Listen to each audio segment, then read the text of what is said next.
sobrang lakas na po. Halos lahat po ng mga puno, nagsitumbahan na po. At yun po, paglabas po namin kanina, ganito na po natnan namin, sobrang sirang-siraan na po talaga. At ayun po, kitang-kita rin po dito sa harap, nasira rin po talaga yung poste po ng kuryente. At di ko po alam, baka sa susunod na araw po bumalik ang kuryente dito sa amin. Yung mga apo ko, sabi ko mag-pray tayo para hindi tayo nakaupo lang ako, nag-pray sa Panginoon.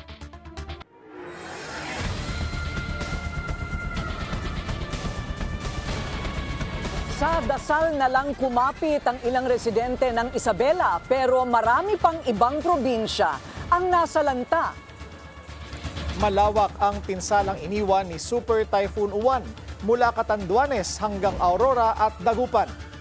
Perfect storm ang bansag ng isang eksperto sa mga tumatama ngayon sa bansa dahil bukod sa kalamidad, issue sa korupsyon din ang ating iniinda. Magandang gabi, ako po si Pinky Webb. Ako naman si Willard Cheng. At ako si Corina Sanchez Rojas. Live nag-uulat mula sa Kalumpit, Bulacan. Simulan na natin ang agenda. Kabi-kabilang pinsala iniwan ng Super Typhoon Uwan sa Northern Luzon. 2 na iulat na patay, higit 1 milyon inilikas. Dahil sa mga mapaminsalang bagyo, 1.68 bilyong pisong replenishment ng Quick Response Fund, inaprubahan na ng DBM. Estados Unidos at iba pang bansa tutulong din.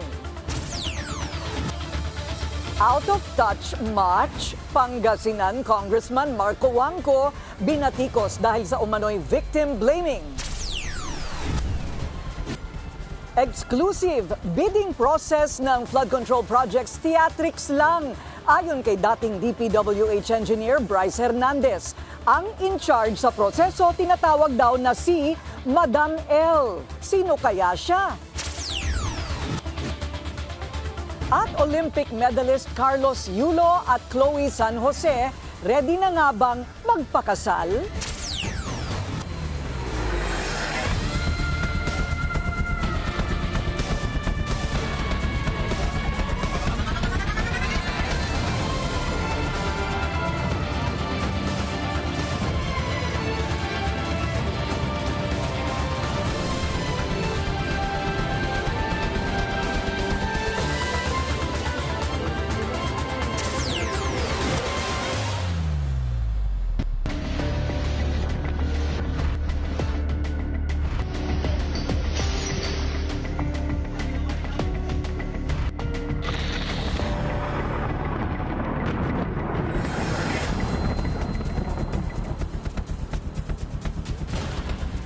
Dalawa na ang naiulat na nasawi sa pananalasa ni Super Typhoon Uwan. Ayon sa Office of Civil Defense, isa ang nalunod sa Viga, Catanduanes, habang isa pa ang inanod ng flash flood sa Catbalogan, Samar. Daan-daang libong pamilya o higit 1 milyong katao rin ang inilikas dahil sa bagyo. Narito ang agenda report ni Francis Folve.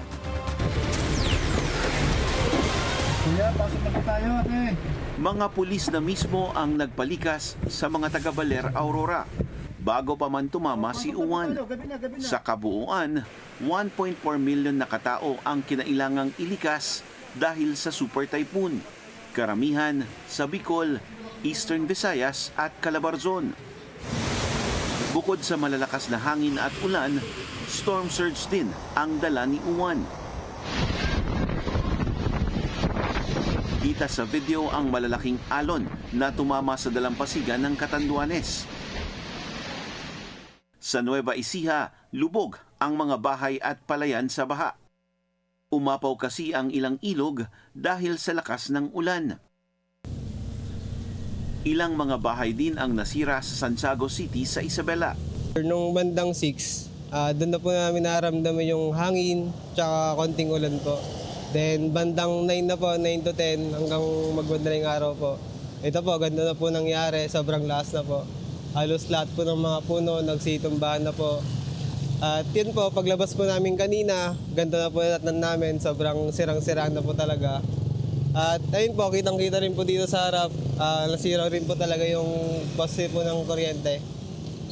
At di ko po alam, baka sa susunod na araw po bumalik ang kuryente dito sa amin. Halos walang tulog ang mga residente sa kasagsagan ng bagyo. Yung mga apo ko, sabi ko mag-pray tayo para hindi tayo mapan. Nakaupo lang ako, nag-pray sa Panginoon. Si Uwan ang ika-21 bagyo ngayong taon. Tumama nang hindi pa man nakakabangon ng lubos ang bansa sa hagupit ng bagyong Tino. Para sa agenda, Francis Polbe, Billionario News Channel.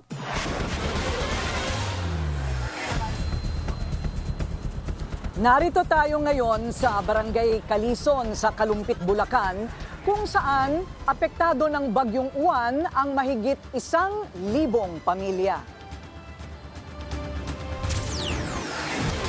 Ito ang tumambad paggising ngayong umaga ng mga residente sa Barangay Calison sa Kalumpit, Bulacan. Ang hanggang tuhod at baywang na baha dulot ng magdamag na buhos ng ulan dala ng super bagyong Uwan. Kabilang ang Bulacan sa Signal Number 4 sa unang storm warnings na inilabas ng Pag-asa. Ang mga residente napapaaray na lang sa sobrang pahirap at perwisyo na naman ng baha sa kanilang lugar. 19 sa 29 na barangay ang apektado ng baha sa Kalumpit. May 10 evacuation center na rin ang kinakanlungan ng mga residenteng binaha. Mga bangka o matataas na tricycle na lang din ang nakakadaan sa kalsada na nagmistulang ilog na. Inaasahang tataas pa ang baha dito sa Kalumpit pagkaraan ng 2 araw dahil ang bayan daw na ito ay tinatawag na catch basin ng mga tubig ulan na bumababa mula sa Sierra Madre.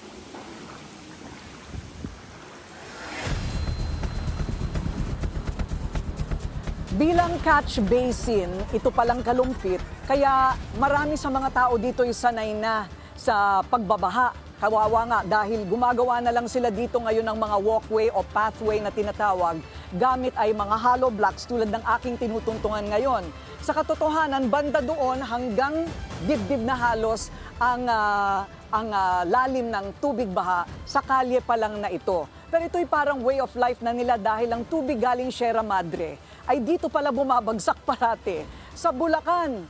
At hanggang ngayon, patuloy pa rin ang hampas ng malalakas na hangin at panakanakang pag-ulan dito sa ating kinatatayuan dito sa Kalumpit, Bulacan. Samantala, isa ang Catanduanes sa mga unang nakaramdam ng bangis ni Bagyong Uwan. Kausapin natin ngayon si Catanduanes Governor Patrick Azanza. Hello, Gov. Magandang gabi po.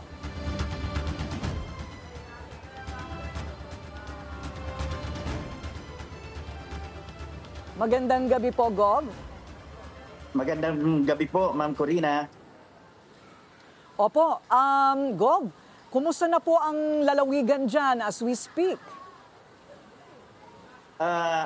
Ma'am Corina, itong aming naranasan sa Catanduanes, bagamat kami ay lagi ng dinadaanan ng bagyo, ay kakaiba. Dahil nga kung titignan ang mga pictures, kayang sakluban ang buong Pilipinas. Dito po, ang kakaibang naranasan namin, pinaghalong malakas na ulan, malakas na buhos ng ihip ng hangin, at saka may kasamang storm surge, Ma'am Corina. Kung kaya naman ay talagang kakaiba ito, nag-implement po kami ng mandatory evacuation at marami ang nailikas. Umabot ng 130,000 families po or 130,000 individuals ang apektado. 25,000 families ang inilikas or 88,000 individuals po ang nasa evacuation centers at saka nakitira sa mga kapitbahay at kamag-anak. So malawak po talaga ang epekto. At sa kasamaang palad po ay may isang namatay doon po sa part na norte ng Viga, no?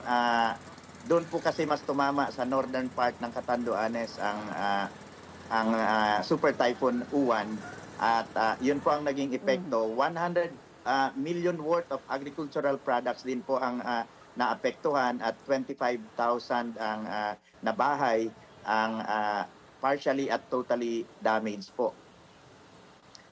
Malawakang Maayos walang naman- kuryente. Wala pa pong kuryente. Yes po. Okay. So masasabi po ba natin, Gov, na dahil nakailang beses na pong nangyayari ang medyo mas mahinahon ng mga bagyo, ano po, kung ihahambing po ninyo, kasing lakas po ba ng Yolanda yung nangyari sa Catanduanes ngayon? Ito pong super typhoon, Ma'am Corina, kung ihahambing namin po, nasa pagitan siya ng super typhoon Pipito at saka super typhoon Rolly.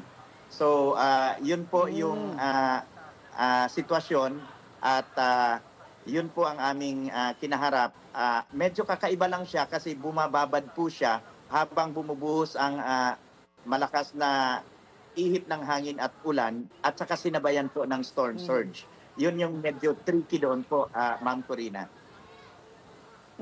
So dahil po sa forecast ng storm surge, kasi naririnig na po natin ito ilang araw bago tumama ang bagyo, nakatulong naman po ito na nailikas po ninyo ang mga pamilya on time?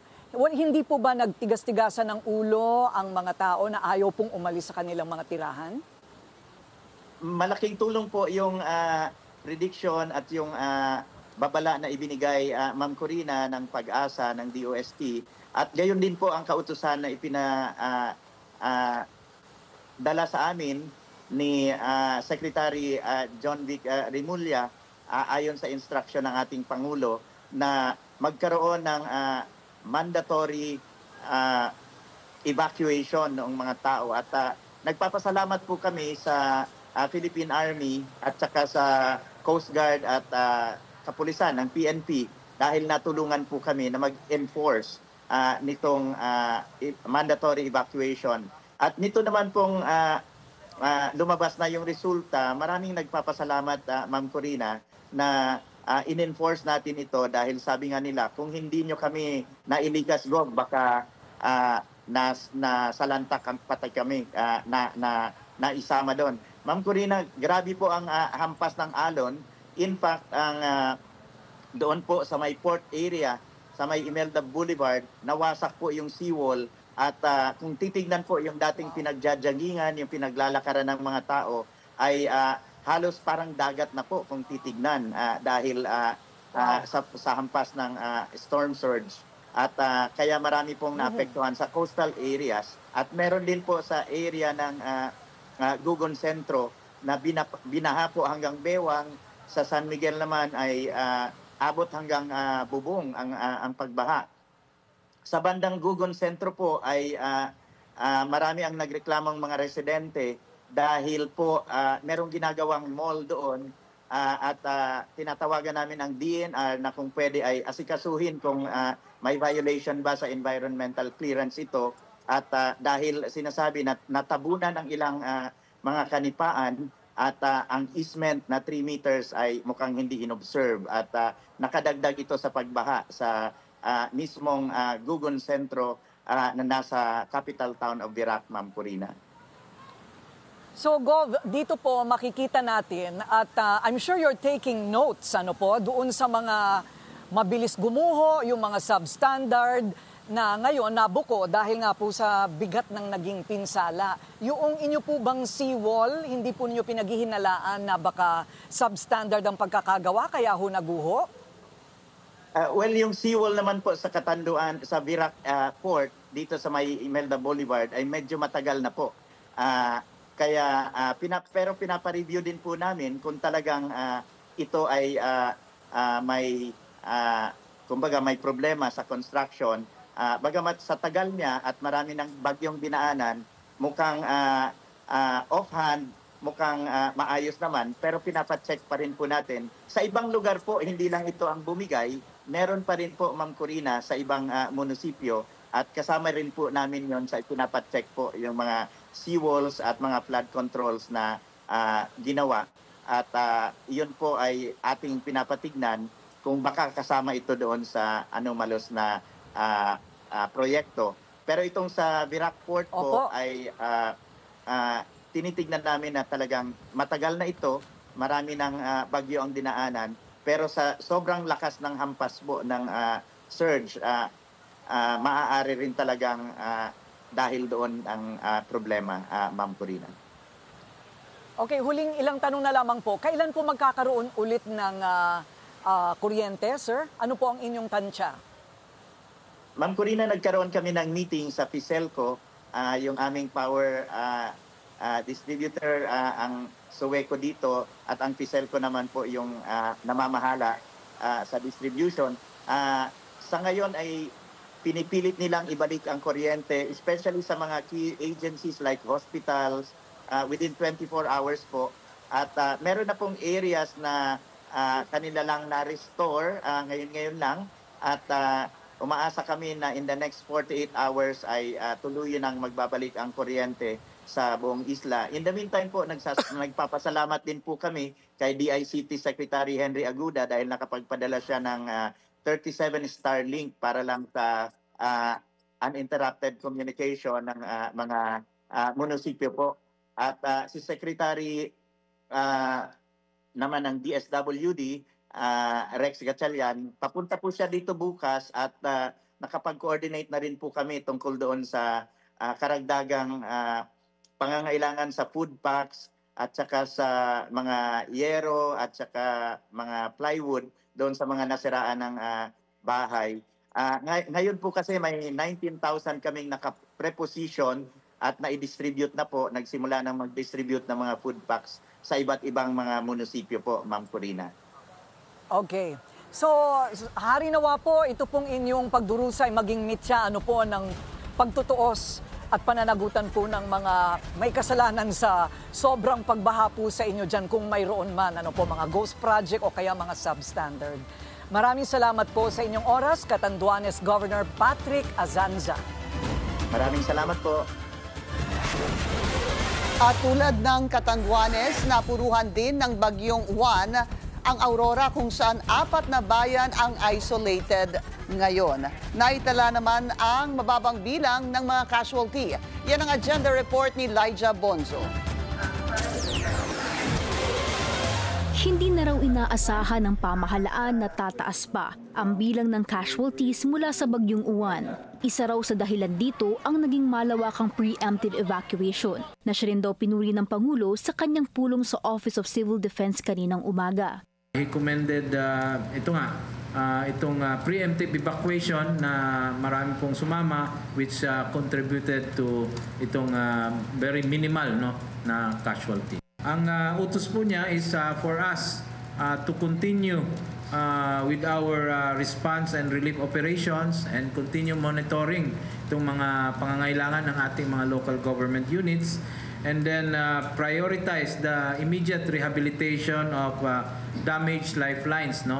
Sa ngayon, nakatutok na ang gobyerno sa extent of damage ng super typhoon sa mga komunidad. Bunsod ng landslide na dulot ng matinding hangin at pag-ulan, may 4 na munisipalidad daw sa Aurora na hindi pa rin maabutan ng tulong dahil sa mga harang sa daan. Ito ang mga munisipalidad ng Kasiguran, Dilasag, Dinalungan at Dipakulaw. Bilang tugon, nagkaroon na ng mabilisang clearing operations ang DPWH. Nagkaroon din ng on-ground assessment ang ahensya ngayong araw sa mga bahaing lugar sa Metro Manila, partikular sa Navotas Coastal Dike. Ayon sa gobyerno, nakapagbigay na raw sila ng 6.4 million peso worth of assistance. Kasama na rito ang tulong mula sa DSWD. Ang mga ahensya naman ng AFP, BFP, PCG at PNP mananatili raw sa full alert para rumisponde sa mga lugar na mangangailangan ng tulong. Para sa agenda, Lyja Bonzo, Billionaire News Channel. Matindi rin ang pinsala ng bagyong Uwan sa Dagupan City. Ibinaba na ang storm signal warning sa lungsod, pero hindi pa rin umuwi ang ilang evacuees. Narito ang agenda report ni Joash Malimban, live mula sa Dagupan City. Joash, kumusta na ang sitwasyon dyan? Willard, nakataas pa rin sa signal number 2 at isinailalim na sa state of calamity ang Dagupan City dito sa Pangasinan. Bagamat walang naitala na casualty o injured persons yung Dagupan City PNP, sinabi nila na bandang 4 p.m. wala pa rin kuryente yung buong lungsod. Although kanina, mga bandang 5:30 p.m. bago tayo umere, nakita namin sa kahabaan ng Calasiao, Dagupan Road, may mga ilang streetlights na mayroon ulit ilaw.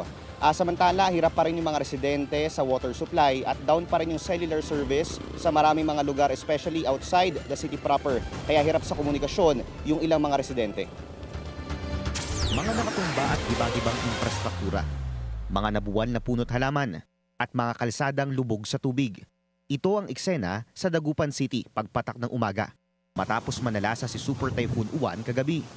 Sarado ang halos lahat ng establishmento dahil walang kuryente ang malaking bahagi ng syudad. Bandang tanghali na nang ibaba sa signal number 2 ang Dagupan. Pero maraming lugar, kung hindi nasira, lubog pa rin sa tubig baha. Alas 8 kagabi nang makapagtala ng mahigit 2,000 pamilya o mahigit 6,000 evacuee ang LGU. Pinakamarami rito ang pansamantalang tumuloy sa Federico Enceralde Integrated School na aabot sa 1,825 evacuees. Marami nang umuwi ngayong araw matapos gumanda kahit papaano ang panahon. Pero ang ilang mga residente, tulad ni Nanay Elvira Alberto, napilitang mamalagi pa rin sa evacuation center. Kumusta po yung bahay niyo po? Ay nadaganan ng kahoy doon sa daanan. Tapos yung bahay namin lumipad yung bubong. Naging emosyonal pa si Nanay Elvira habang kinikwento sa amin ang kanyang naging karanasan sa hagupit ni Uwan kagabi. Napilitan kasi siyang iwanan ang ilang kaanak dahil sa takot. Pumunta kami dito sa barangay, ganun. Na lumikas na kami dito. Sabi ko, nagdadasal ako na, Panginoon, tigil mo na itong namin. Sabi ko, umiyak ako kagabi nga eh.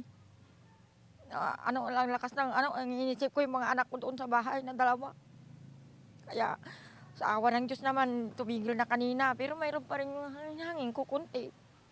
Kaya ganun. Hindi pa kami umuwi. Yung tatay ko, pinaparescue nila sa Lungos. Ay, hindi ko na nirescue kasi nandito na kami. Malakas ang hangin kagabi. Kaya ayaw ko nang nirescue. Bahala na, sabi ko ang Panginoon. Ang ilang mga residente naman sa Barangay Pantal, tila double whammy pa ang sinapit. Matapos tupukin ng sunog ang ilang kabahayan kahit nakatatapos lang ng bagyo. Sa kabila ng hagupit ni Uwan, may ilang mga residente rin na tila nakakita ng oportunidad para makadiskarte. Kasabay raw kasi ng tindi ng ulan ay ang pagdami ng huling bangus dahil sa pag-apaw ng tubig sa mga palaisdaan. Dahilan para magbagsak presyo ang mga ito. Pag normal, nasa 200 plus, 230, ganun. Ngayon po? 70, minsan 100, ganun. Per kilo? Opo. Hanggang bukas lang pagkatapos ng bagyo. Tapos balik presyo na. Sa isang Facebook post, sinabi ni Dagupan City Mayor Belen Fernandez na tila isa ito sa mga pinakamalalang baha na naranasan ng lungsod. Nanawagan din siya ng patuloy na pagkakaisa at pananalig sa Panginoon sa gitna ng sakuna. Willard, ayon sa mga otoridad, mga storm surge yung pinaka nagdulot ng matinding pagbaha dito sa lugar. Kanina umaga pagdating natin, may mga nakataas pa rin na storm surge warning bandang mga alas 8 ng umaga at as high as 3 meters daw yung taas ng mga alon doon sa may parte ng Lingayen Gulf. Kaya ang abiso ng mga otoridad, until na nandito pa rin sa Philippine Area of Responsibility si Bagyong Uwan, ay manatiling alerto at umantabay doon sa anunsyo ng mga otoridad at kung sakaling kinakailangan na mag-evacuate. Willard. Joash, doon sa na-interview mo na si Aling Elvira, may update ba kung kumusta na ang kanyang mga kamag-anak? Willard, kanina doon sa 1 p.m. report daw ng CDRRMO ayon sa Dagupan City PNP, 2,070 families yung kanilang naitala na nag-evacuate. Samantalang ito ay kinukompose ng 7,231 individuals. Pero kanina nakita natin may ilan na rin ng mga nag-uwian mula doon sa kanilang evacuation center kagabi. Joash, may mga sarado pa bang kalsada dyan?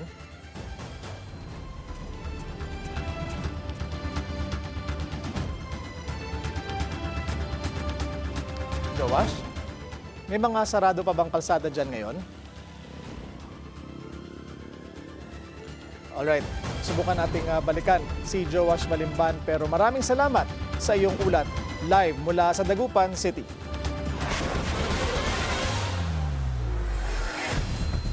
Hindi lang mga bahay ang sinira ni Super Typhoon Uwan sa La Union.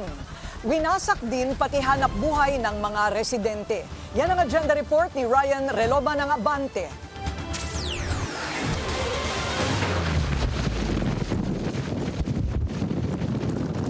Linggo ng gabi pa lang, ramdam na ang hagupit ng bagyong Uwan sa buong probinsya ng La Union. Hindi dahil sa malakas na buhos ng ulan, kundi sa matinding lakas ng hampas ng hangin. Mangilan-ilan na ng mga sangay ng puno ang nadatnan nating nakatumba sa bayan ng San Fernando at San Juan kagabi.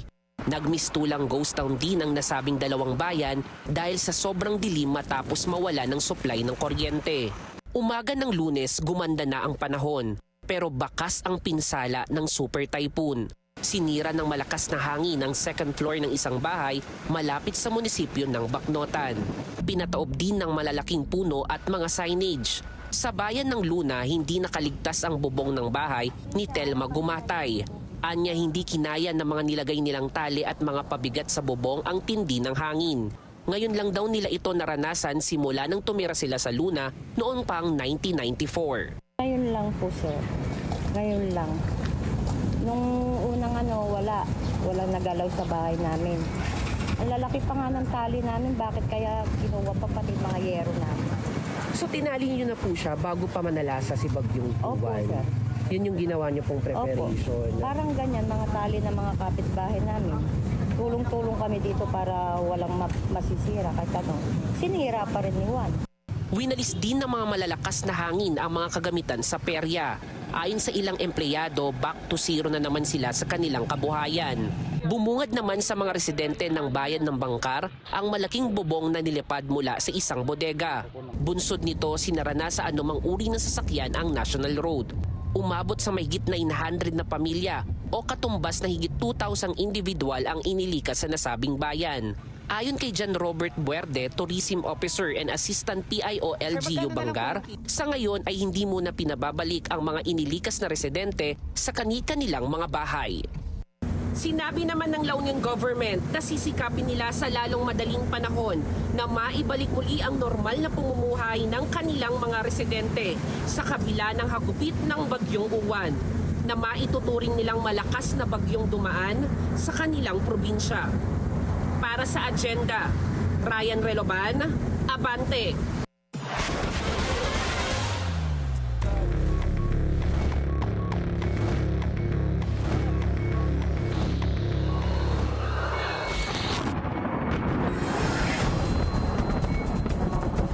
Umakyat na sa 224 ang bilang ng mga namatay dahil sa hagupit ng Bagyong Tino. Tumaas din ang bilang ng mga nawawala sa 109 habang 526 ang sugatan ayon sa NDRRMC. Pero paglilinaw ng ahensya for verification pa ang mga nabanggit na bilang. Apektado rin ng bagyo ang halos 1 milyong pamilya o katumbas ng mahigit 3.3 million individuals. Kausapin po natin ngayon, Office of Civil Defense OIC, Rafi Alejandro. Asik Alejandro, magandang gabi po sa inyo. Yes, good evening. Magandang gabi, Pinky. Alright, over 1 million evacuated daw po dahil kay Juan. Kamusta na po ang kalagayan ng ating mga kababayan? Ongoing po ang ating mga relief operations ngayon, no? Buong araw kasi umabot po sa halos 1.4 million individuals ang apektado dito sa hagupit ng Typhoon Uwan. So yun po, tuloy-tuloy po ang pagbibigay natin na support sa mga LGUs natin at yung ating ongoing mga clearing operations, pati na rin po ang ating pagdidistribute ng mga relief goods doon sa mga apektadong lugar. Asek, maaari nyo bang sabihin sa amin ano yung mga areas of concern? Ang ating areas of concern ngayon ay tatlo, no? Catanduanes, itong Aurora for dito naglandfall, and then itong Pangasinan. Tinitingnan po natin talaga yung matinding epekto doon sa kanila. Pwede pong isa-isahin natin kahit saglit lamang. Kanina nakausap na po ng aming kasamahan na si Corina Sanchez, ang governor ng Catanduanes. With regards to the OCD, sir, ano po ang kailangang immediate concern ngayon sa Catanduanes? Ang immediate concern doon ay of course yung pagdadala ng mga emergency shelter assistance and yung mga pag-sustain ng mga relief items. That is aside from the ongoing clearing operations doon sa mga landslide affected areas. So tuloy-tuloy po yan doon sa Catanduanes. What about Aurora, sir? Aurora, ganun din po. Yung importante po, yung clearing, kasi meron po tayong 3 or 4 na munisipyo na reported kaninang umaga na medyo isolated at kiniklear po ang daan doon para makalusot naman yung ating mga relief items doon sa area. And finally, Pangasinan, sir? Pangasinan kasi medyo mataas po ang tubig doon sa area, so we're looking at providing additional shelter materials and yung pag-ayos po ng mga kabahayan doon na nasira nung bagyo. What exactly do you mean, sir, pag sinabi niyo pong medyo mataas po ang tubig doon sa Pangasinan? Nung kagabi kasi, nung hagupit nung bagyong Uwan, ang report po na nakuha natin ay talagang nagkaroon po ng flooding doon sa Pangasinan area. Kaya nagpadala tayo ng mga additional resources doon kaninang umaga po. Isolated areas, you mentioned, Asek, kanina, meron po sa Aurora, hindi ho ba? Any other areas? Wala naman pong isolated na aside from those na i-report natin kaninang umaga. And which are the areas in Aurora, sir? So ito po yung 4 na munisipyo na Dipakulaw, Dinalungan, Kasiguran, and Dilasag sa Aurora po. Yung casualty count, Asek, tumaas ho ba? Hindi pa rin po. Nasa 2 pa po ang ating dead casualty as reported, but we are validating 2 more, no? Kaya hindi pa po pumapasok dito. But so far, 2 pa dito sa aming official report as of 6 p.m. But we are looking at the 2 other additional casualties. And what about missing? Missing, wala pong reported missing as of 6 p.m. this afternoon po. Injured, sir? Injured, meron po, 2 lang ang reported sa atin. Okay. Dito po sa Tino, Asek, meron po ba tayong update sa death toll? Sa death toll, ganun pa rin po. As reported niyo kanina, nananatiling 244, no? 224 pa rin ang ating reported death, and yung missing ay ganun pa rin po. Yung missing po, could you give the number again, sir? Dahil medyo mataas pa rin po yung missing eh. Opo, 109 po ang still missing dito sa ating bagyong Tino po. Asek, overall, ano po ang inyong o papaano nyo po maisa sa larawan ang naging kahandaan po ng ating national government and local government dito po kay Juan? Opo, ito pong as evidence no, nung na halos 1.7 million ang nag-preemptively evacuate dito sa Tino ay successful po tayo in cooperation with the different local government units sa pag-implement ng preemptive actions, no, or activities tulad ng evacuation, mandatory and preemptive evacuation. Kaya nakatulong ito na medyo mababa yung ating casualty rate, and kami po ay natutuwa at of course sa cooperation na rin ng ating mga kababayan na medyo mababa po or halos wala po tayong casualty dito sa Tino. You mean Juan, sir? Yeah, Typhoon Juan. Alright. Maraming salamat po sa inyong oras, Office of Civil Defense OIC, Rafi Alejandro. Thank you, sir. Maraming salamat din po at magandang gabi po. Malungkot na balita naman sa sports, pumanaw na ang isa sa mga tinuturing na GOAT sa NBA. Ang detalye mula sa ating kasamahang si Mateo Gudicelli. Mateo. Thank you very much, Pinky. The legendary Lenny Wilkens has passed away. He was 88 years old. Kilala bilang the godfather of Seattle basketball, Wilkens is one of only 5 people inducted into the Hall of Fame as both a player and coach. He was an all-star point guard 9 times and led the Seattle Supersonics to the franchise's only NBA title in 1979. Bukod sa Sonics, Wilkens also coached the Cavaliers, Atlanta Hawks, Toronto Raptors, and New York Knicks. Before he retired noong 2005, Wilkens ranked 3rd in coaching victories, trailing all-time leaders Greg Popovich and Don Nelson. Nanalo rin siya ng Olympic gold medals as coach of 1996 U.S. team and served as an assistant on the Fame Dream Team ng America noong 1992 Olympics. Donald Trump becomes the first sitting U.S. president in nearly 50 years na umattend ng regular season ng NFL game. But while this may be a milestone para kay Trump, he received boos from large sections of fans nang ipakita siya on screen. Nanonood si Trump ng laban ng Detroit Lions and the Washington Commanders in Maryland. During halftime, the U.S. president took part in a tribute to military personnel and swore in new enlistees alongside Pentagon Chief Pete Hegseth.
Pangasinan Congressman Marco Wangco inulan ng batikos dahil sa umano'y victim blaming.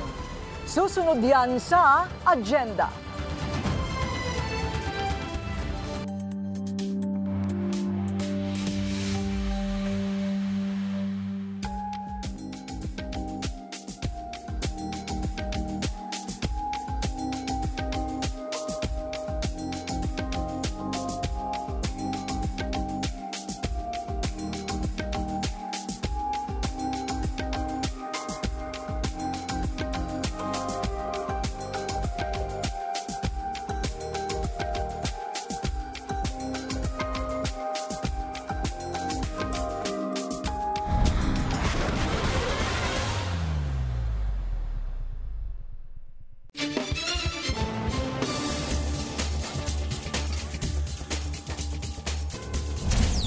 Traffic check muna tayo ngayong rainy Monday. Sa EDSA Guadalupe, mabilis ang daloy ng mga sasakyan sa north at southbound lanes.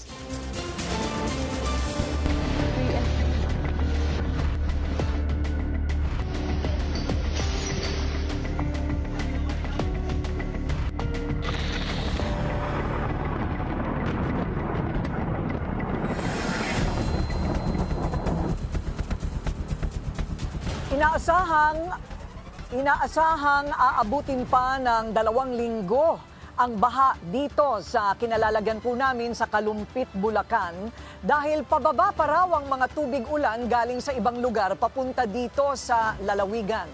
Ang takot ng mga residente at mga health workers ay ang posibilidad na makakuha ng sakit ng leptospirosis ang mga mamamayan. Bukod pa ang iniindang kabuhayan nila dito na matindi ring naaapektuhan.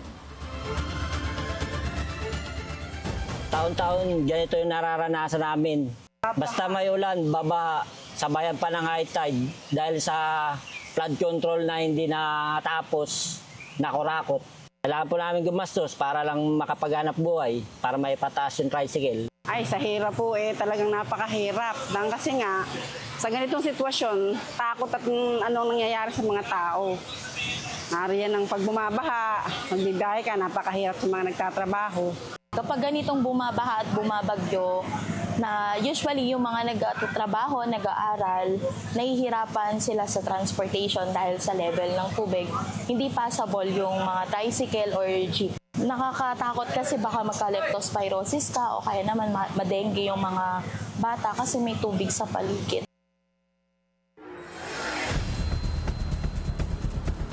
Ngayon, para malaman naman natin kung may plano ba ang LGU ng Bulacan, ay makakasama natin ang Department Head ng PDRRMO ng Bulacan na si Ginoong Manuel Lucban Jr. Sir, palagay ho ninyo, maaabutan pa ng inyong buhay ng inyong lifetime na hindi na po nagbabaha dito sa Kalumpit? Tutin po, ma'am, ito po ay matuturing po.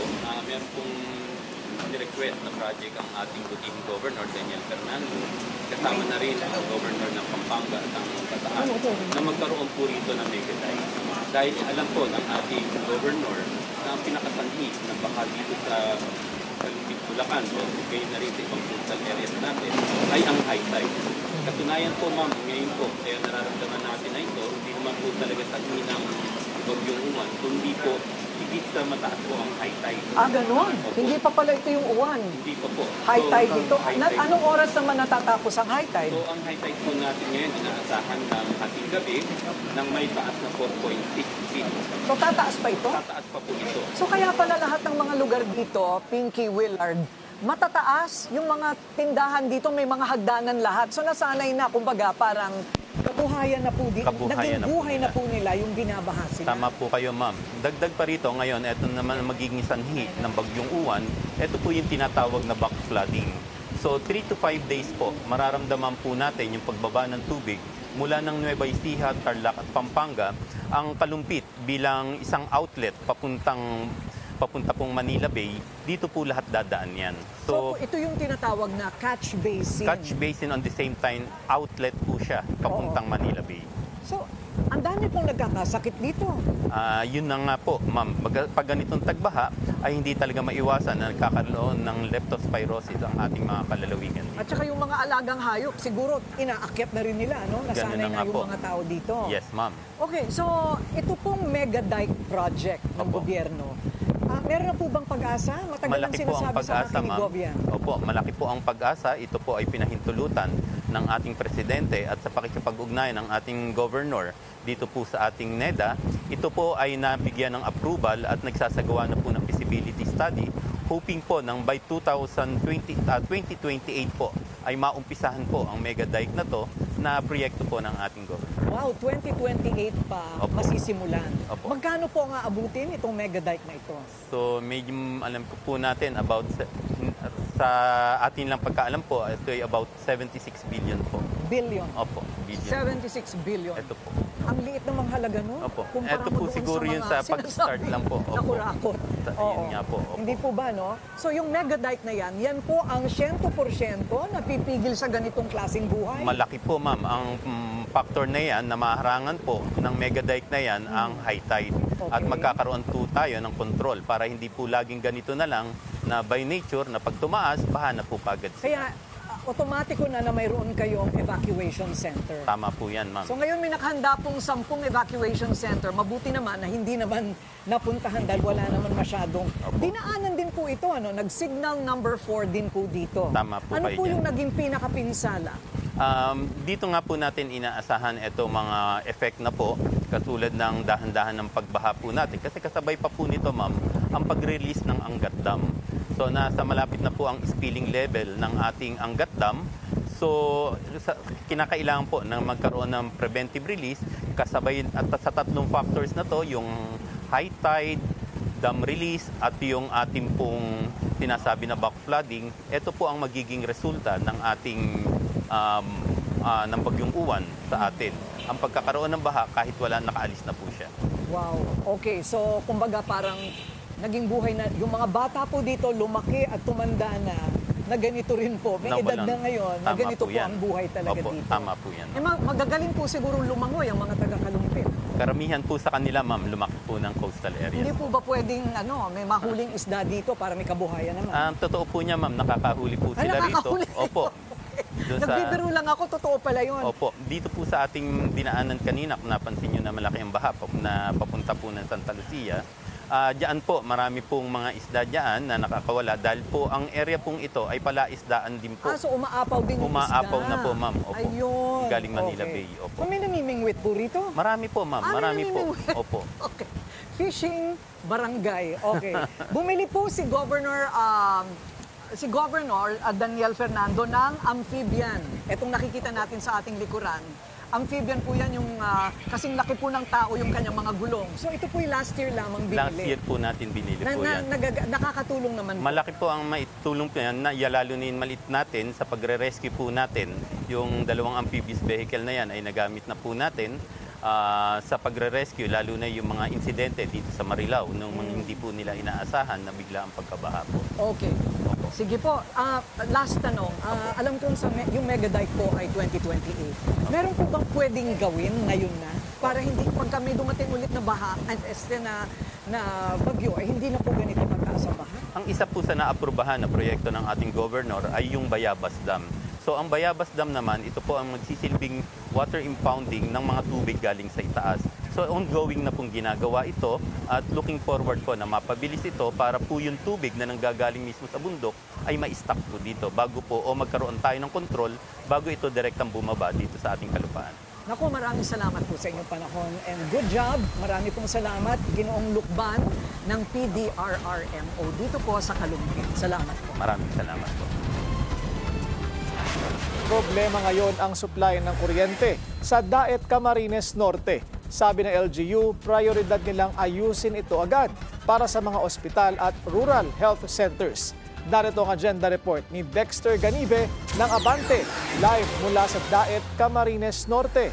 Dexter, ano na ang update dyan? Willard, wala pa ring supply ng kuryente dito sa bayan ng Daet. Ilang poste kasi ng Camarines Norte Electric Cooperative ang itinumba ng malakas na hangin ng super bagyong Uwan. Abala ang mga repair shop sa kahabaan ng Vinsons Avenue sa Daet. Nakapila ang mga nagpapaayos ng kanilang generator set. Wala pa rin kasing supply ng kuryente sa Daet na isa sa mga pinakaapektado ng malalakas na hangin ng Super Typhoon Uwan kahit hindi ito direktang dinaanan ng bagyo.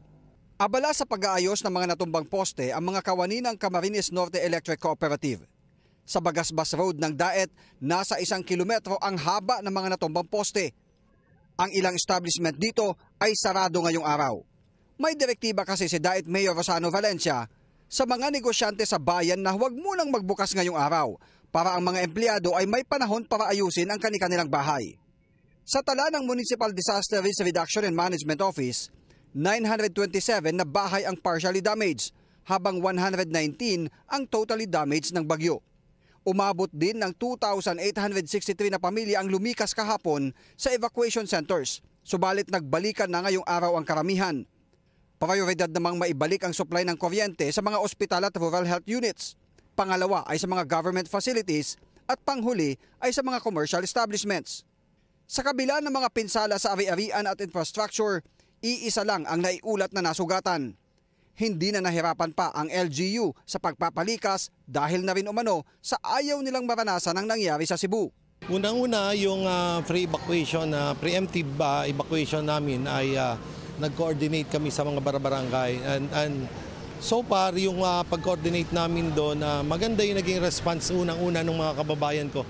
Pangalawa is ang pagbigay puri ko sa mga barangay officials na halos lahat talaga ay nag-participate para sa mga pag-evacuate ng aking mga kababayan.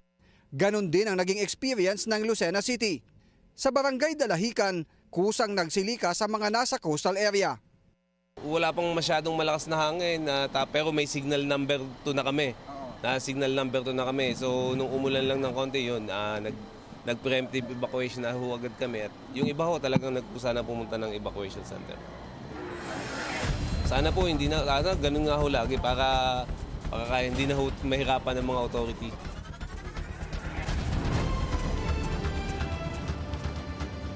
Willard, ang kahabaan ng Maharlika Highway na aming nadaanan patungo dito sa Daet ay may mga nakahambalang pang mga puno at mga poste na natumba. Pero may mga ilang kawani naman ng DPWH ang nagsasagawa ng clearing operations upang matiyak na ligtas ang mga motorista na Maraming salamat sa iyo, Dexter Ganibe, nag-uulat ng live mula sa Daet, Camarines Norte. Inulan ng kritisismo ang kontrobersyal na pahayag ng isang kongresista. Sabi kasi niya, Kasalanan ng mga biktima ang kanilang sinapit sa hagupit ng mga bagyo. Yan ang agenda report ni Ivy Reyes. Viral ngayon si Pangasinan 2nd District Representative Marco Wangco matapos makipagmatigasan sa mga netizen at panindigan ang kanyang reaksyon sa mga naging biktima ng mga nagdaang bagyo. Sa loob ng isang araw, may 1.9 million views agad ang pahayag na ito ng kongresista na sinisisi ang mga biktima dahil sa floodplain umano gumawa ng tirahan. May 2,400 reactions ang post ni Wangco na tinawag na out of touch ng mga netizen. Anila, hindi raw lahat ng tao may pera at pribilehiyo kagaya ng mambabatas. Sagot ni Wangco, choices have consequences. Bakit daw hindi tumingin sa mga hazard map para mapagdesisyonan ng maayos ang pagtatayo ng mga bahay? Sa isa pang pahayag nito, tila sang-ayon ng kongresista sa edited meme ni Paris Hilton na may nakasulat na Stop Being Poor. Paliwanag ni Wangco, to be rich is glorious. Sa paglandfall ng bagyong Uwan kahapon, nanawagan pa si Wangco sa kanyang official social media page na mag-evacuate na ang mga residente ng kanilang distrito matapos itaas ang signal number 4 sa kanila.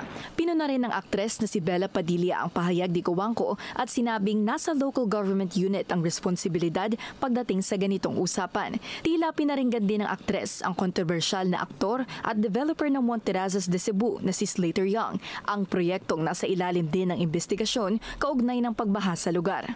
Si Wangco ang staunch advocate ng pagpapatayo ng nuclear power plant sa bansa, partikular sa Pangasinan, para matugunan ang kakulangan sa kuryente.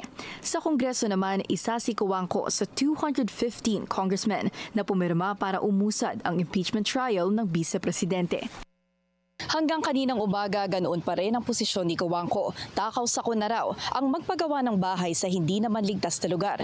Ang trahedya raw kasi pwede namang iwasan. Para sa agenda, Ivy Reyes, Duinar News Channel. Mariin namang itinanggi ni Pangasinan Congressman Marco Wangco na sinisisi niya ang mga biktima ng bagyo. Ang point anya ay maiiwasan na ang nangyaring trahedya. Base raw sa inaddress niyang video, engineering failure ang isa sa mga dahilan ng deadly surge. Giyet ni Wangco, nasa gobyerno, developers, project planners at nasa atin daw ang responsibilidad na maghanap ng ligtas at well-planned na housing projects. Ramdam din sa buong Laguna ang matinding epekto ng Super Typhoon Uwan. Kabilang sa mga tinitingnang dahilan ng pagbaha ang mga saradong flood control structure. Narito ang agenda report ni Paulo Barcelon, live mula sa Santa Cruz, Laguna. Paulo, kumusta na ang sitwasyon dyan? Willard, hindi nakaligtas ang lalawigan ng Laguna sa hagupit ng Super Typhoon Uwan. Libo-libong residente ang kinailangang ilikas at ramdam din ng probinsya ang ngit-ngit ng masamang panahon. May kuryente pa din. Meron po. Pasado alauna kaninang madaling araw nang umapaw ang isang ilog sa Barangay Calo sa bayan ng Bai. Sa bidyong ito nakuha ni Kagawad K.Ann Claveria, kita ang mabilis na pagragasa ng tubig na halos matabunan na ang daan. Pagdating ng umaga, hupana ang karamihan sa mga binahang lugar. Pero ramdam pa rin ang baha sa mga karatig bayan ng Victoria at Santa Cruz. Sa bayan naman ng Paite, hindi madaanan ng ilang bahagi ng highway bunsod ng putik, halaman at basurang dala ng bagyo. Ilan lamang to dun sa mga water lily na nilinis ng mga residente dito sa bayan ng Paite. Kwento ng iba sa kanila, tila mas matindi raw yung naranasan nilang baha kumpara sa mga nakaraang bagyo na tumama din sa Laguna tulad ng Ulysses, ng Rolly at ng Undoy. Kasi ang Undoy, dito lang nagkaroon ng tubig ngayon hanggang doon na.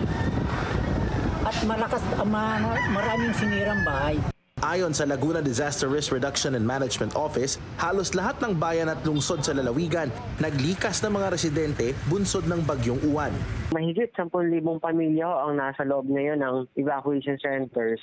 Nasa kulang-kulang 40,000 na individual ho ito. Bukod pa ho yung nasa labas ng evacuation center, yung mga pamilya nila. Kaya't tuloy-tuloy ho yung monitoring namin at si Gobsol po ay pumupunta na sa iba't ibang area para ho makatulong ho ang provincial government. Mga baradong drainage at saradong flood control structure sa Laguna de Bay ang dalawa sa tinitingnang anggulo kung bakit naging malawakan ang pagbaha sa lalawigan. Ayon naman kay Governor Sol Aragones, inaalam na nila ang pinsalang idinulot ng bagyo sa buong lalawigan. Nakita talaga natin yung nag-overflow, no? Nag-above sea level. Itong ating Laguna de Bay na talagang baha yung inaabot ng ating mga kababayan. Isa na nga dito sa Paite. Ang maganda lang, nakalikas kaagad yung mga bahay na malapit sa lugar na ito. Dagdag ni Aragones, inaasahan nilang sa pagsisimula ng dredging ng lawa na pinangako ni ultrabilyonaryo Ramon Ang, unti-unting masusolusyonan ng pagbaha sa mga lugar ng Laguna na malapit sa Laguna Lake. Willard, ay nakikipagpulong sa ngayon itong si Governor Aragones sa ibang mga miyembro ng Laguna Provincial Disaster Risk Reduction and Management Office at batay sa pinakahuling situational report ay may kumpirmado ng isang nasugatan dito sa lalawigan ng Laguna. Yan ay naitala sa bayan ng Fami kung saan isang 32 anyos na babae ang tinamaan ng yero sa kasagsagan ng bagyo.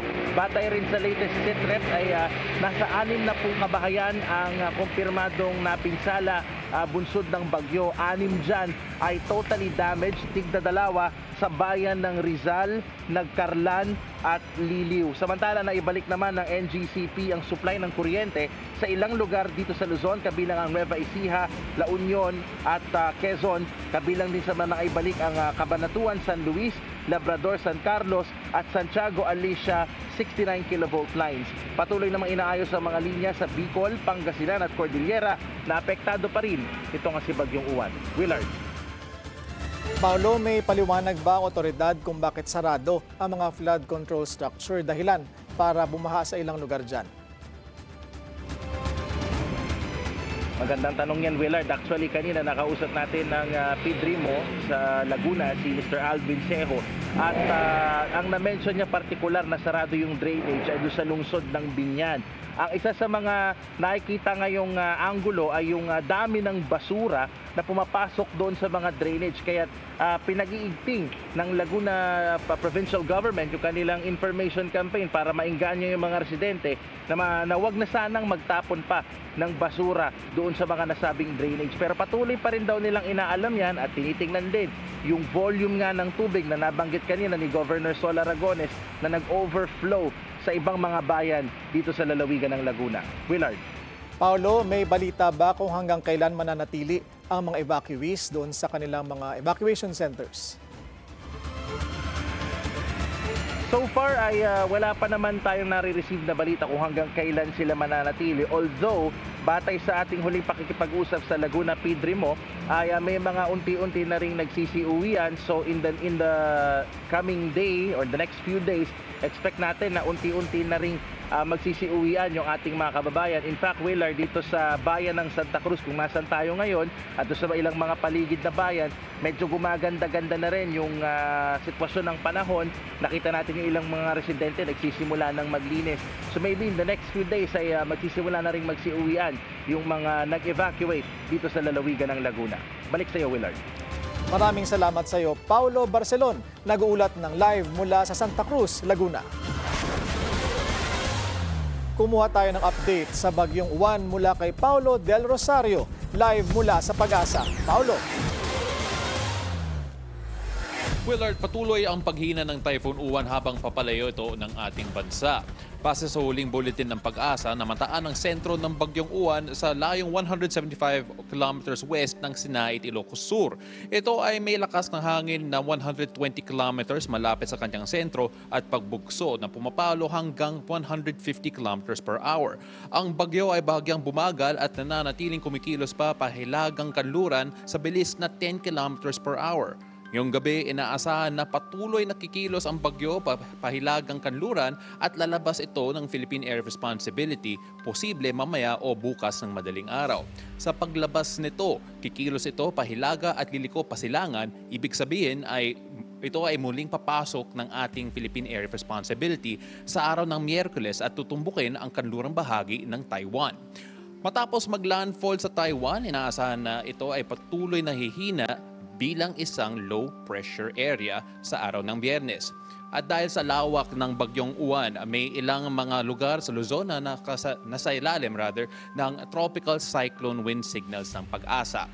Nakataas ang Tropical Cyclone Wind Signal number 3 sa Batanes, Cagayan, kasama ang Babuyan Islands, hilagang kanlurang bahagi ng Isabela, Apayao, Abra, Kalinga, Mountain Province, Ifugao, Benguet, Ilocos Norte, Ilocos Sur, La Union, kanluran at gitnang bahagi ng Pangasinan at hilagang bahagi ng Zambales. Makararanas ang mga residente sa mga nabanggit na lugar ng lakas ng hangin na 88 kilometers sa susunod na 24 oras. Samantala, wind signal number 1 ang nakataas sa natitirang bahagi ng Isabela, Quirino, Nueva Vizcaya, natitirang bahagi ng Pangasinan, Aurora, Nueva Ecija, natitirang bahagi ng Zambales, Bataan, Tarlac, Pampanga, Bulacan, Metro Manila, Cavite, Laguna, Batangas, Rizal, Quezon kasama ang Pulillo Islands, Occidental Mindoro kasama ang Lubang Islands, Oriental Mindoro, Marinduque, Calamian Islands, Camarines Norte, hilagang kanlurang bahagi ng Camarines Sur. Ang mga lugar na nakabilang sa signal number 1 ay makakaranas pa rin ng malalakas na hangin at mga pagbugsong-bugsong pag-ulan sa loob ng 36 na oras. At dahil pa rin sa malakas na hangin na dala ng bagyong Uwan, hindi pa rin inaalis ng Pag-asa ang babala ng posibleng storm surge. 2 hanggang 3 metro ang taas ng posibleng storm surge sa Ilocos Norte, Ilocos Sur, La Union, Pangasinan at Zambales. Storm surge na may taas na 1 hanggang 2 metro ang inaasahan sa Pangasinan, Zambales, Bataan, Cavite, Batangas, Occidental Mindoro, Palawan, Cagayan, Isabela at Aurora. Na pinapayuhan ng mga residente sa mga nabanggit na lugar na iwasan na pumunta na malapit sa dagat at lumipat sa mga lugar na hindi prone sa mga storm surge. Para naman sa lagay ng panahon ngayong gabi, dahil pa rin sa Typhoon Uwan, makakaranas pa rin ng masungit na panahon ang mga residente sa Ilocos Region, Cordillera Administrative Region, Cagayan Valley at Central Luzon. Maulan na panahon naman na paminsan na may experience ng malalakas na pagbugso ng hangin at mararanasan ng mga residente dito sa Metro Manila. Kasama rin mararanasan ng mga pag-ulan na may pagbugso ng hangin ang Calabarzon, Mimaropa at Camarines Norte. Dahil sa trough o extension ng bagyong Uwan, maulan na gabi na rin ang dapat paghandaan ng mga residente sa Negros Island Region, Western Visayas at natitirang bahagi ng Luzon. Sa natitirang bahagi ng bansa, bahagyang maulap hanggang maulap ang kalangitan, ang inaasahan na may posibilidad ng pag-ulan dulot ng thunderstorms.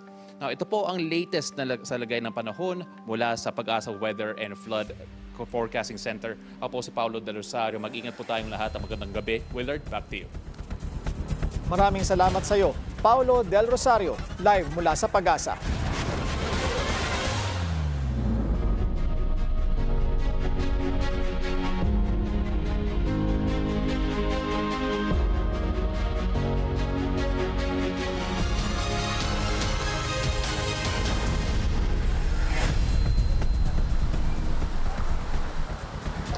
Isa na namang bagong pangalan na ang lumutang sa lumalawak na flood control scandal.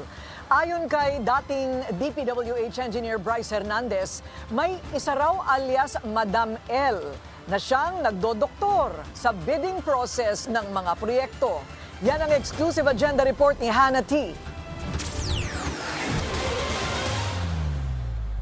Theatrics lang ang bidding process ng flood control projects. Ayon ito kay dating DPWH Engineer Bryce Hernandez. Ayon sa kanyang salaysay sa investigasyon ng Independent Commission for Infrastructure o ICI, ginagawang teatro ang bidding para maipanalo ang napiling contractor. Kapag nakapili na raw ang kanyang dating boss at district engineer na si Henry Alcantara ng kontratistang makakakuha ng project at nakapagbigay na ito ng advanced payment, sa kanila inaayos ang bidding. May tao raw na nagsasaayos nito na kung tawagin niya ay cast director. Yan ay si Lynn Victoria Macanas, mas kilala sa kanyang circle bilang Madam L, ang CEO ng Chris Marie Builders Construction at LM Makeup and Skincare. Si Macanas daw ang namimili ng 2 losing bidders na makikilahok sa bidding. Sa bersyon ni Hernandez, magbibigay ang napiling kontratista ng higit kumulang 6% ng project cost bilang SOP. 4% dito ay para sa Bulacan 1st District Engineering Office para sa umano'y pag-guarantee ng post-qualification at 2% naman ito ay para umano kay Macanas. Halimbawa, kung 100 million ang proyekto, nasa higit kumulang 2 million ang para kay Macanas. Sa kanyang pagharap sa Senado noon, sinabi na rin ni Hernandez na lahat ng projects ng kanilang opisina ang hindi na nasunod sa original plan, mapabuilding man, kalsada at maging classrooms, dahil may mga obligasyon daw na kailangang bayaran. Bryce, sinasabi mo lahat ng proyekto ninyo substandard? Opo, Your Honor, kasi lahat po ito may obligasyon na kailangan itago. Lahat? As in, hindi lang flood control? Opo, Your Honor. Hindi po namimit ko ano po yung eksaktong nasa plano, Your Honor. So may plano ang DPWH, merong budget yan, pero dahil yung budget pinaghati-hatian ninyo, sa dulo, walang project na maayos na dumaan sa inyo? Wala po. Yan ang testimony mo ngayon? Opo, Your Honor. Sa opisina po namin, Your Honor. Kasama rin si Macanas sa listahan ng Department of Justice ng mga individual na posibleng makasuhan kaugnay ng umano'y anomalya sa flood control projects. Sa mga nakaraang panayam at social media posts, kilala si Macanas bilang negosyante sa construction, food business at beauty industry. Mahilig din siya sa tough-looking modified vehicles at ayon sa isa niyang magazine interview, galing siya sa humble beginnings na natuto sa marketing aspects ng construction industry. Nakipag-joint venture din siya noong March 2025 sa Vega Cosmetics, Thailand. Naging sponsor din umano ang Chris Marie Builders ni Macanas ng 2 million pesos sa isang Pinoy Big Brother season. Naiuugnay din si Macanas sa Hard Hat Resto sa Quezon City na anilay boss si Madam L at nag-provide ng pagkain sa nasabing programa. Sinusubukan naming makakuha ng reaksyon mula sa ABS-CBN tungkol dito. Sinisikap din namin makakuha ng panig ni Macanas pero hindi pa namin maabot ang kanyang linya at deactivated din ang kanyang mga social media account. Bukas ang BNC sa kanilang panig at paglilinaw. Para sa Agenda, Hannah Tia, Billionario News Channel.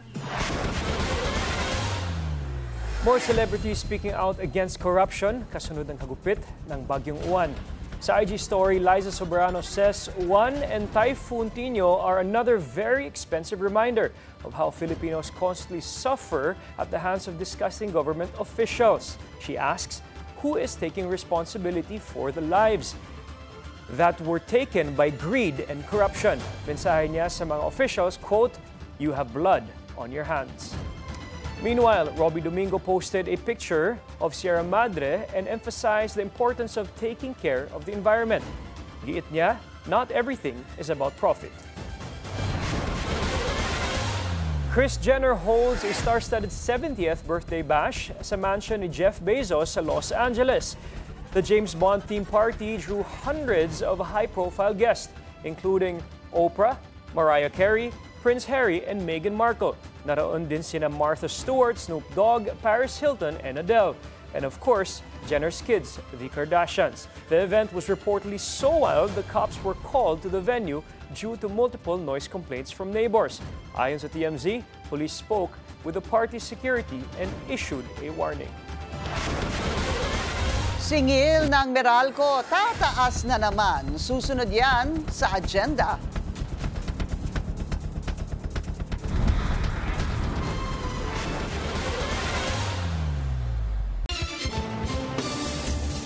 Traffic check ulit tayo ngayong Monday rush hour. Sa EDSA Mega Mall, mabilis ang daloy ng mga sasakyan sa north and southbound lanes.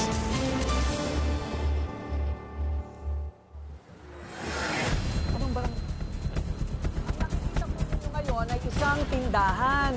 Pero kung makikita po ninyo, yung pinakalapag ay tubig baha na po yan. Halos lahat po ng mga establishmento dito ay parang nasanay na parati po silang binabaha, kaya elevated.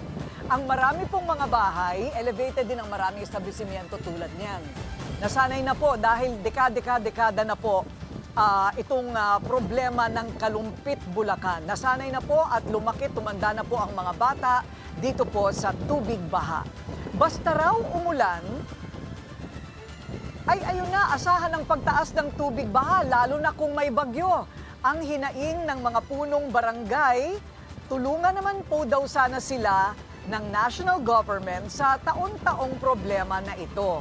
Sumbong sa atin ni Kapitan sa Agenda, may posibleng mas malalim na dahilan bakit ganito daw ang kanilang sinasapit. Kasama po natin ngayon si Ginoong Orlando Villarreal, si Barangay Captain Orly ng Barangay Calison dito sa Kalumpit, Bulacan. Magandang gabi po sa inyo.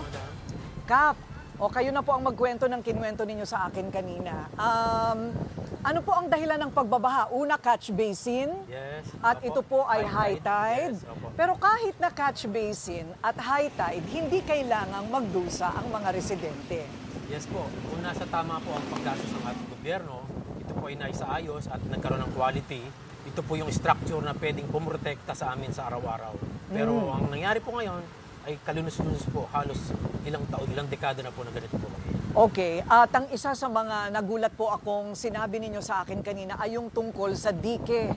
May dike po dito na ano po ang inyong nadiskubre tungkol po sa dike?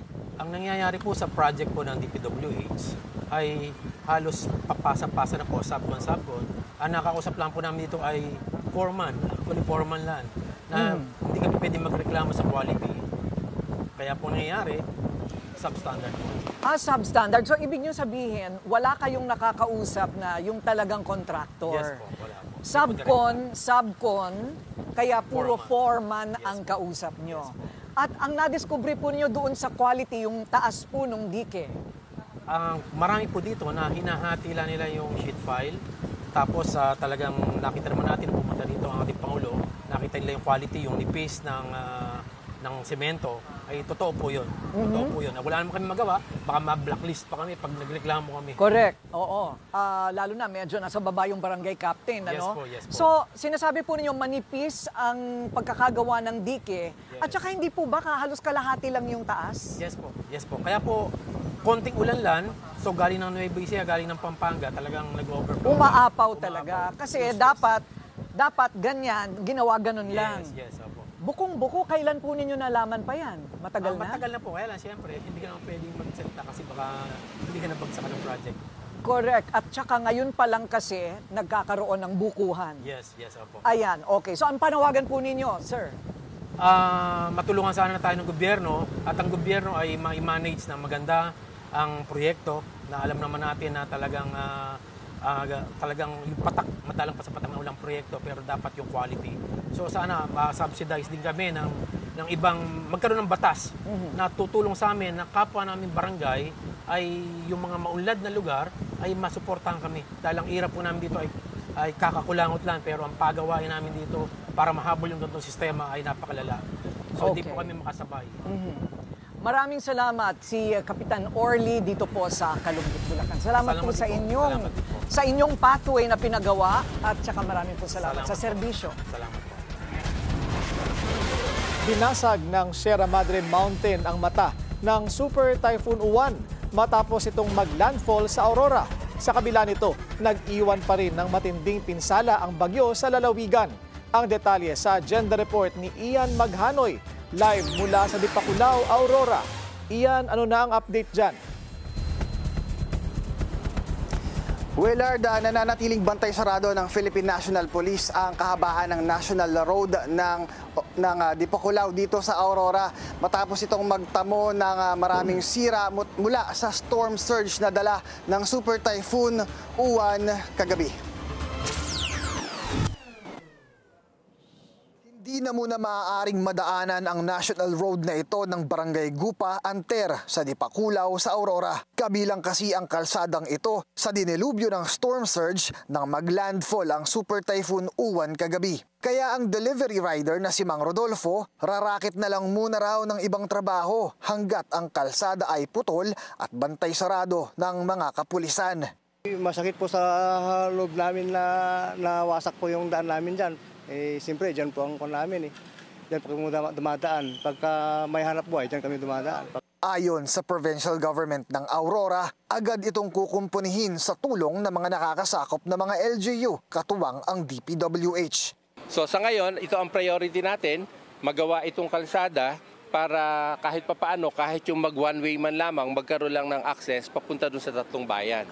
Ito lamang ang nag-iisang daanan, papasok at palabas ng Kasiguran, Dilasag, Dinalungan, mga bayang apektado rin ng bagyo na kapwa nasira rin ang mga national road dahil sa storm surge. Actually, wala nang timeline yan. Dapat immediately ngayon, ginagawa nila ngayon. So ang instruction natin sa pagtutulungan ng ating panlalawigan na bayan ng lalawigan ng Aurora at ng DPWH, sila ay nagtutulungan ngayon at ito ang priority nila. Sa gitna nito, umaasa ang provincial government na agarang maisasaayos ang mga kalsada ngayong binasag na ng bundok ng Sierra Madre ang mata ng Super Typhoon Uwan.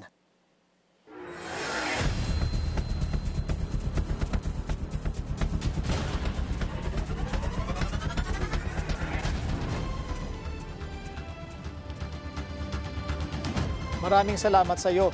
Ian Maghanoy nag-uulat ng live mula sa Dipakulaw, Aurora. Muling tataas ang singil sa kuryente ng Meralco ngayong Nobyembre dahil yan sa mas mataas na bayarin sa transmission charge at sa bagong feed-in tariff allowance. Ang kabuuang singil ay tataas ng 15 centavos kada kilowatt hour. Ibig sabihin, madadagdagan ng 30 pesos kada buwan ang singil sa konsumo ng isang pamilya na gumagamit ng 200 kilowatt hours kada buwan. Tumaas ang transmission at feed-all kaya yung overall rates ay tumaas for the month of November based on the October supply month.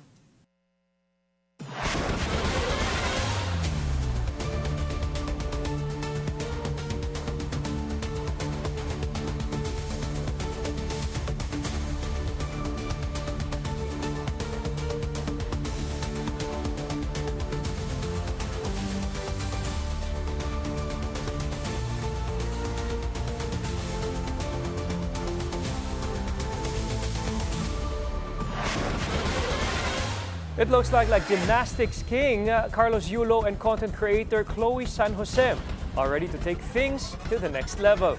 Sa Daily Dish ng Billionaire News Channel, the couple openly talked about future wedding plans and even future kids. Chloe says she wants a beautiful church wedding.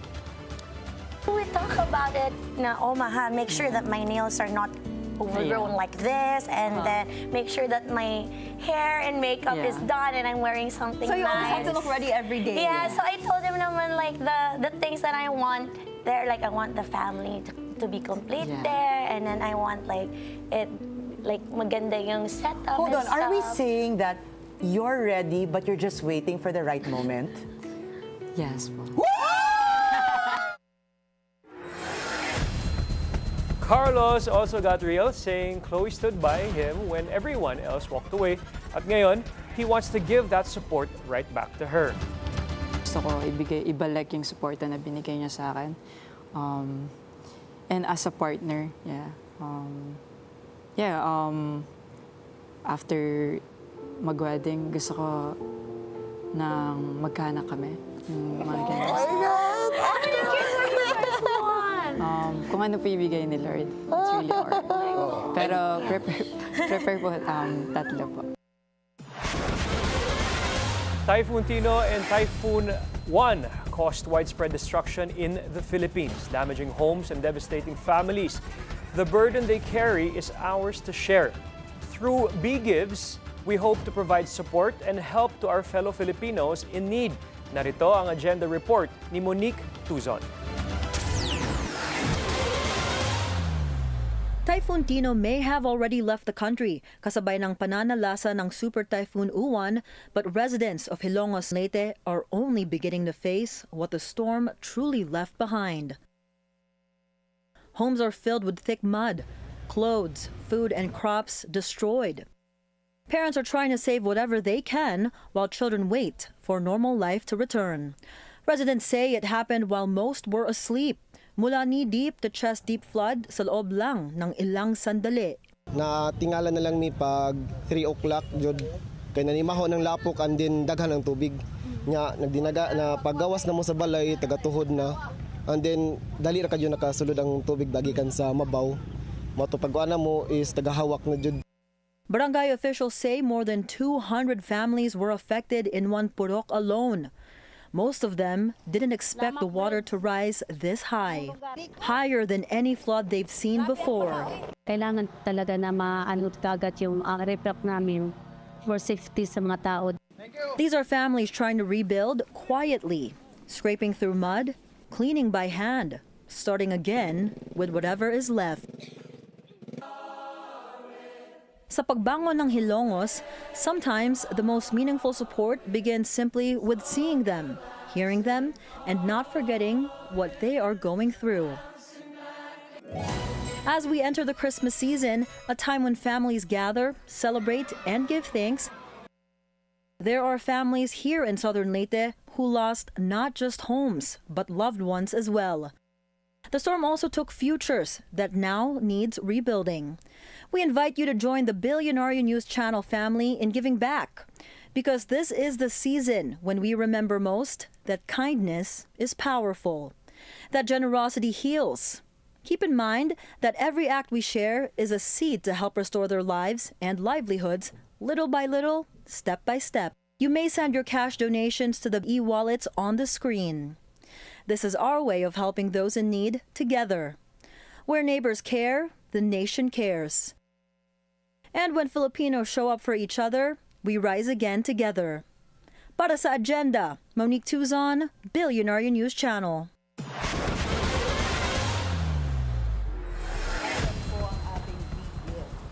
Di ba? Yeah. Let's share the love. Yeah. Share the love. Ang maganda nga yung sinabi ni Monique kanina, yung ilan sa atin, di ba, nandito tayo sa Metro Manila, yung mga kababayan natin in Cebu, still, hanggang ngayon, almost 100 still missing. Yung mga pamilya po doon, 5 namatayan, 6 namatayan.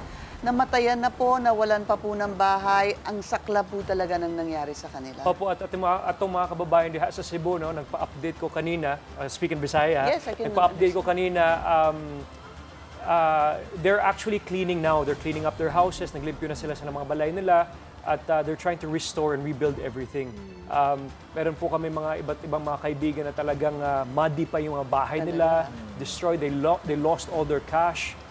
So it's now rebuilding time. At sana, with of course B-Gives, masuportahan po natin ang B-Gives para we can actually go there and give relief goods, kumbaga. Right. At nasa social media page ng BNC ang mga paraan kung paano makakatulong.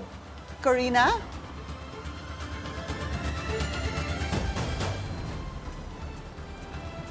Alright, baka hindi na tayo naririnig ni Corina. So, it's 45 days to go before Christmas. Yan po ang ating agenda ngayong gabi. Ako po si Pinky Webb. Ako naman si Willard Cheng. Ako naman po si Mateo Guidicelli. At ako si Corina Sanchez Rojas, live nag-uulat mula dito sa Kalumpit, Bulacan. Sa bawat issue may anggulo at ang balita may agenda.